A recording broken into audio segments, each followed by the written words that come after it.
새벽 5시 50분. 캄캄한 방에서 알람이 울립니다. 43살 김우용 씨가 출근을 준비합니다. 방 한켠엔 항공 서적들과 마분지로 만든 모형 조종석이 있습니다. 비닐 포장도 뜯지 않은 조종사 유니폼이 걸려 있습니다. 다시 비행할 줄 알고, 비행할 줄 알고 드라이 해놓고 했는데 지금 발해가지고 거의 지금 못 쓰고 있습니다. 김 씨는 3년 전까지만 해도 모두가 부러워하던 항공기 조종사였습니다. 하지만 이제는 아닙니다. 3년 전 코로나로 해고됐습니다. 낮에는 대학 총장의 일용직 수행기사로, 밤에는 대리기사로 생계를 이어갑니다. 일하다 우연히 하늘의 비행기를 보면 생각이 많아집니다. 내가 몰던 비행기인데 그냥 언제 다시 타보나 뭐 이런 생각 항상 하는 것 같아요. 가까이 보일 때는 좀 회사나 어떤 회사인지 뭐 대충 기종 정도는 할 수 있습니다. 수행기사 일이 끝난 저녁 6시.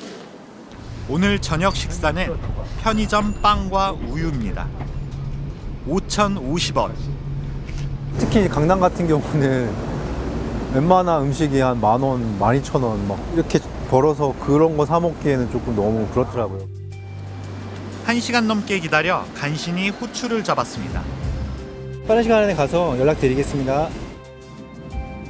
1시간 반 운전에 23,000원을 받았지만 오늘 콜은 여기서 끝났습니다. 하루 종일 일해 번 돈은 14만 원. 꿈이 있었고 앞을 내다볼 수 있는 그런 희망이 있었는데 지금 그런 게 없어요. 제가 원하는 일도 아니고 원하는 삶도 아니고 인생도 아닌데 지금은 꾸역꾸역 사는 느낌이고요. 김우용 씨는 이스타항공 조종사였습니다. 원래 다니던 회사를 그만두고 2년 넘게 공부해 40대 늦은 나이에 꿈을 이뤘습니다. 하지만 곧바로 코로나가 터졌습니다. 회사는 경영이 어렵다며 해고를 통보했습니다. 부기장이 돼 비행을 시작한 지 6개월 만이었습니다. 임금이 안 들어오기 시작하면서 그러면서 이제 비행도 이제 완전 회사에서 이제 안 하게 된 거예요. 그래서 다시 곧 하겠지 그 생각을 하고 있었는데 그게 지금까지 비행을 못 할 줄은 몰랐어요. 이스타 항공에서만 1,100명이 해고됐습니다. 해고되자마자 연락 온 곳은 은행이었습니다. 빚을 갚으라는 독촉이었습니다. 비행하는 것 자체가 배우는 게 좀 돈이 많이 들거든요. 한 1억 넘게 드는데 이제 그 돈을 이제 제가 벌어서 다 감당하기는 힘들어서 이제 은행 대출을 좀 받았었는데요. 이제 제가 해고당하고 나서 바로 이제 은행에서 원금 상환을 하라고 하더라고요. 아직 남은 빚이 4천만 원이 넘습니다. 다시 비행을 하는 사람도 있는데 왜 나는 거기에 끼지 못하지? 이런 생각이 간혹씩 들 때마다 몸을 좀 이렇게 흡사시키지 않으면은 그 좀 버틸 수가 없어요. 네, 그래서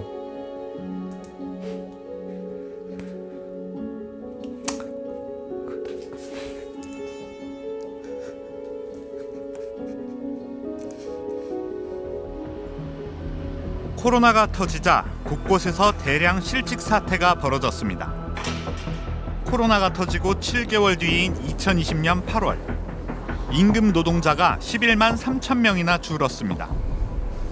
통계 작성 이후 처음 있는 일이었습니다.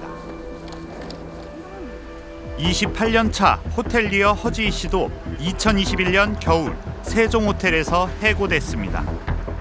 정부가 해고를 막기 위해 휴직 상태로 고용을 유지하면 휴업수당의 90%를 지원하는 제도까지 도입했지만 회사는 이것도 거부하고 해고를 강행했습니다. 12명이 일자리를 잃었습니다.